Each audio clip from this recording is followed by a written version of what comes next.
How to record audio in DaVinci Resolve. Let's get into it. Start by coming into the Fairlight tab.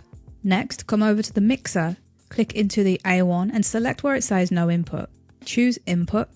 Then over here, you're going to need to select your microphone source. For me, it's this one. It will highlight in white. Next, come down to patch and click this. Then you can come up and click the X up here. Next, come down to your audio track and click on the R. This is going to arm it for recording, and then you'll start to see levels appear here.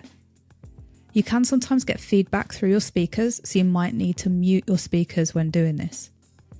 To record your audio, you just click on this record button up here, and then it will start recording your dialogue. So this video is showing you how to record audio in DaVinci Resolve.